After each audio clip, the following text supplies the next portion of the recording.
Dans la vidéo précédente, nous avons vu comment activer un storage space direct sur un cluster 3 nœuds. Dans cette vidéo, nous allons voir donc qu'est-ce que sont les storage pools et les storage space. Nous allons voir entre autres qu'est-ce que sont les storage pools et storage space, les modes de résilience, donc mirroring, parity et le mode multi-resilient virtual disk. Et enfin, on parlera des clusters shared volume. Si je reprends le schéma précédent, qui compose donc la stack de Storage Spaces Direct, donc nous avions le réseau à l'aide de SMB, nous avions donc le matériel physique avec les serveurs et les disques, et nous avions le software Storage Bus qui permettait à tous les nœuds de voir tous les disques. Maintenant, par-dessus, on va avoir les Storage Pools et les Storage Spaces. Un storage pool, c'est une association de plusieurs disques qui vont travailler ensemble. Ça veut dire qu'on va prendre ces disques, on va dire bah maintenant vous allez travailler ensemble et lorsqu'on va créer des storage spaces par-dessus, ça sera vous qui serez sélectionné. On va pouvoir définir des politiques de résilience par défaut à partir du storage pool. Par contre, si lorsque vous allez créer un storage space par-dessus, vous définissez une autre politique de résilience, ça fonctionnera. C'est juste pour définir les politiques par défaut du storage pool. Un storage space, c'est en fait un disque virtuel où seront stockées donc les machines virtuelles. Donc on va créer des disques virtuels par-dessus les storage pools. Ça va nous permettre donc d'héberger les données qui proviennent du système de fichiers. Les storage space vont gérer la résilience. On verra après donc en mirroring, en parity ou en mix des deux, grâce à un système de tiering. Cette solution est hautement disponible, notamment au niveau de la résilience. Grâce à la résilience, on va pouvoir perdre un ou deux fault domaines. Et ça, surtout, ça va permettre d'avoir une reconstruction automatique des données. Admettons qu'on ait un nœud qui sorte du cluster pour, je sais pas, du patch management. Lorsque le nœud va revenir dans le cluster, automatiquement, les données vont être reconstruites sur ce nœud-là pour correspondre et pour être cohérentes par rapport aux autres nœuds du cluster. Il existe différents modes de résilience sur Storage Space Direct, notamment le premier, le mirroring. Le mirroring va permettre de dupliquer la donnée initiale, donc le bloc initial, une fois ou deux fois.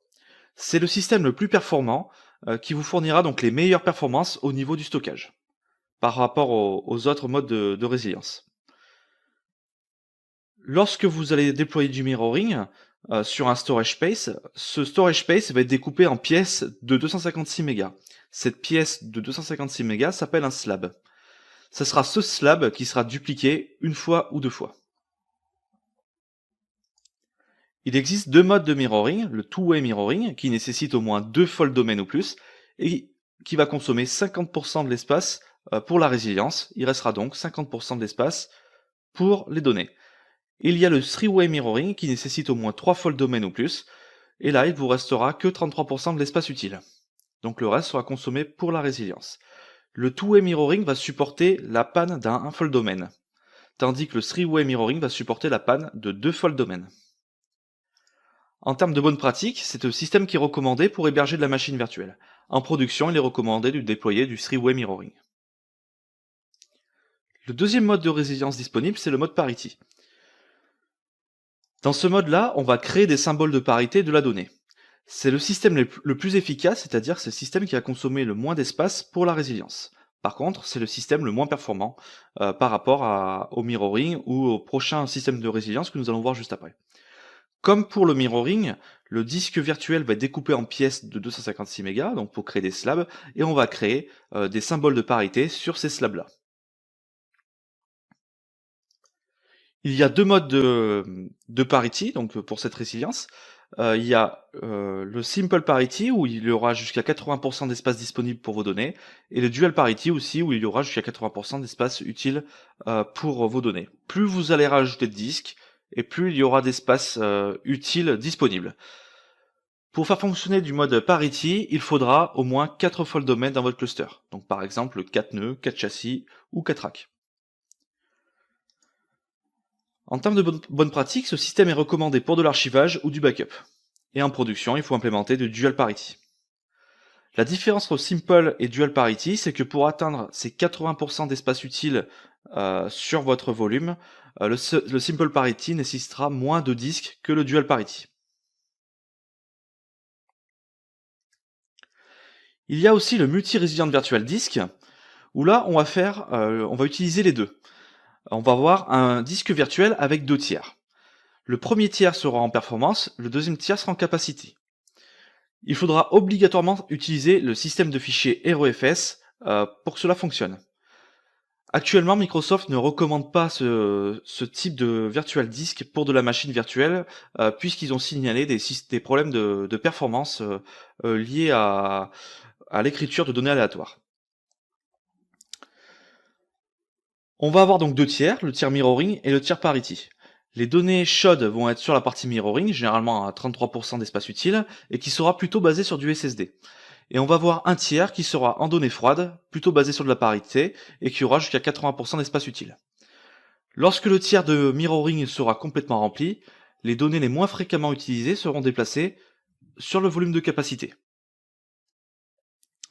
On va toujours écrire dans le tiers chaud. On n'écrira jamais de la donnée directement dans le tiers froid, donc dans la partie capacity.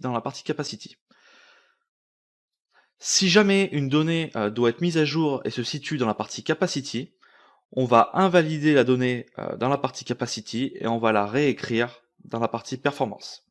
Ce slide présente la dernière couche de la stack Storage Spaces Direct qui sont donc les clusters shared volume. Grâce au cluster shared volume, on va pouvoir distribuer la gestion des storage spaces au travers de tous les nœuds du cluster. Si jamais il y a un nœud qui doit être mis en pause, puisque vous devez le patcher par exemple, vous pourrez déplacer donc la gestion du storage spaces sur un autre nœud. Donc ça permet d'avoir toujours accès à la donnée, même s'il y a un nœud qui vient être en panne. Grâce au cluster shared volume, les données sont accessibles depuis tous les nœuds, puisque sur chaque nœud, il va y avoir un répertoire qui s'appelle c2./cluster storage, et il va y avoir un sous-répertoire pour chaque volume. Au niveau du système de fichiers, on va plutôt privilégier le REFS parce que c'est le système qui est recommandé pour le Storage Space Direct. Alors il est recommandé entre autres puisqu'il apporte les opérations accélérées liées au VHDX comme on a pu voir dans une vidéo précédente. Donc ça permet par exemple d'accélérer la création de disques fixes, ça permet d'accélérer le fait de fusionner des checkpoints avec la machine virtuelle. Ce système de fichiers est obligatoire si vous mettez en place le Multi-Resilient Virtual Disk. La bonne pratique, c'est de formater votre volume en 4K avec le système de fichiers REFS et de créer plusieurs storage space pour qu'il y ait plusieurs nœuds qui puissent gérer au moins un storage space. Nous allons maintenant passer à la démonstration pour que je vous montre comment on crée un storage pool et un storage space dans un cluster Windows. Dans la vidéo précédente, nous avions activé le Storage Spaces Direct sur le cluster RCU01, donc on peut le voir ici, donc le Storage Spaces était bien activé, et nous voyons donc tous les disques sur le cluster. Voilà. Donc, ce qu'on va faire maintenant, c'est que on va utiliser le Storage Pool qui a été créé par défaut avec la commande Enable Cluster S2D pour créer des volumes. Donc si je regarde ce Storage Pool, tous les disques ont été utilisés pour ce pool. Donc là, normalement, si je sélectionne tout, je devrais avoir 12 disques, puisque j'ai 4 disques par nœud. C'est ça. Actuellement, je n'ai pas de disque virtuel dessus. Je vais commencer par renommer ce storage pool, et je vais le renommer en VM pool, par exemple. Maintenant, je vais créer donc les disques virtuels. Je vais essayer d'en créer un pour chaque nœud. Donc je fais un New Virtual Disk.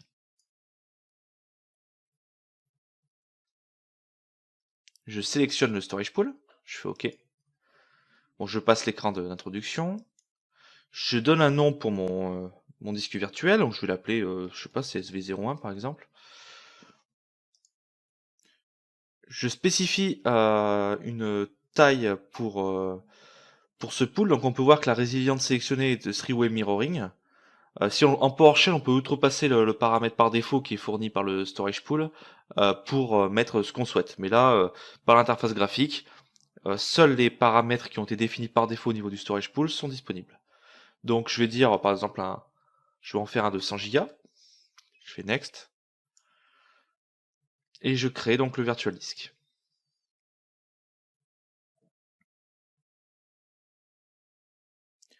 Ici, il me propose de créer maintenant le volume dans le virtual disk pour pouvoir formater le volume en REFS par exemple et le configurer en cluster share volume. Donc je laisse cette case cochée et je fais close.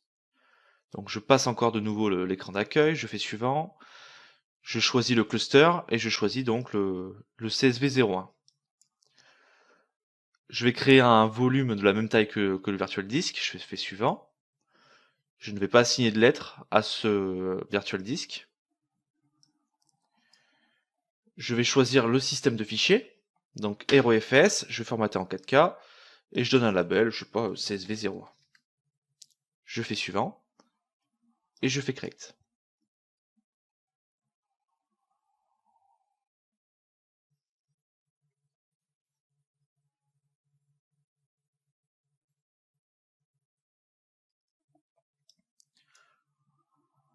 Donc là, j'ai déjà un virtual disk. Je vais en créer un deuxième.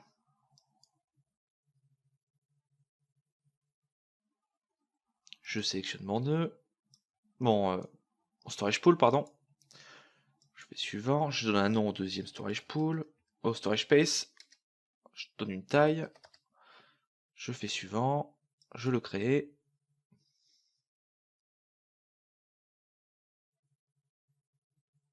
Je laisse la case cochée.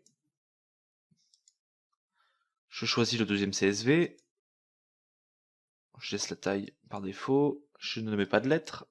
Je formate en REFS et en 4K. Je l'appelle CSV02.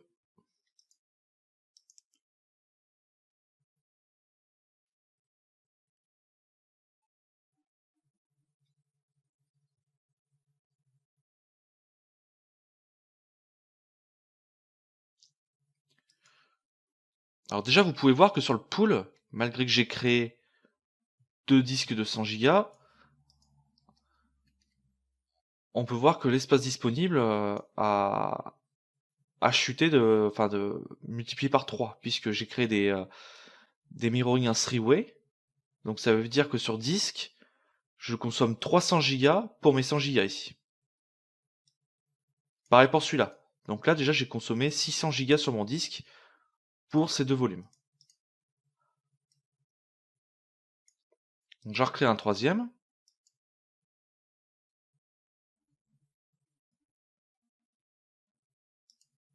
Vous voyez, free space 581 Go. Donc ça veut dire que je vais recréer encore un volume de 100 Go qui va en consommer 300. Donc il restera, si je me trompe pas, 281 Go à la fin.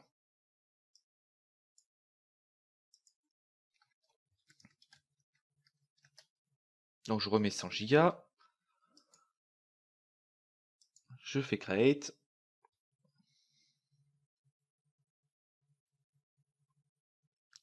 Je laisse la case cochée. Je sélectionne le troisième virtual disk.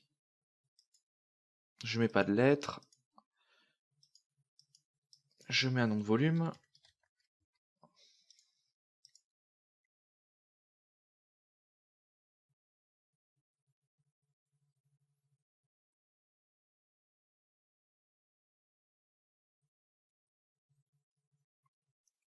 Voilà.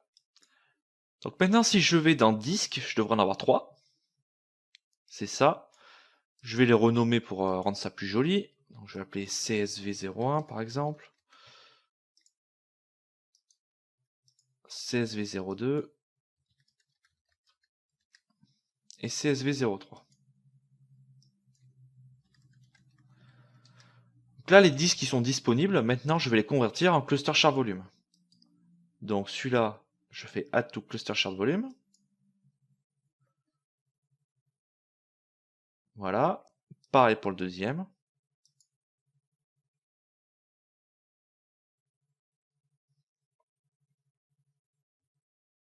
Et pareil pour le troisième.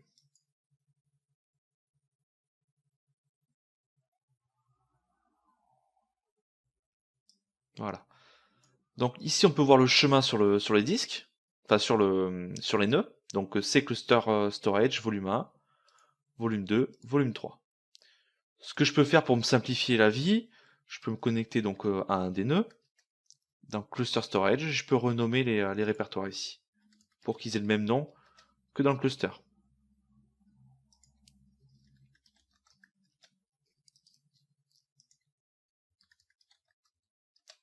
Voilà.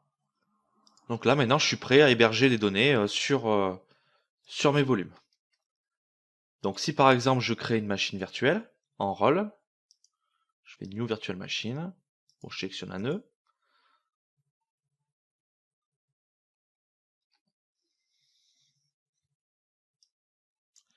Je vais pouvoir spécifier maintenant les virtual disks du storage space direct. S'il veut bien me laisser aller naviguer dans le lecteur. Il n'a pas l'air d'avoir trop envie. Je vais recommencer. Je vais lui spécifier carrément. Si je fais un C cluster storage CSV01 que j'appelle ma VM, donc je vais l'appeler ma VM. Je mets une génération, ça je laisse. Non.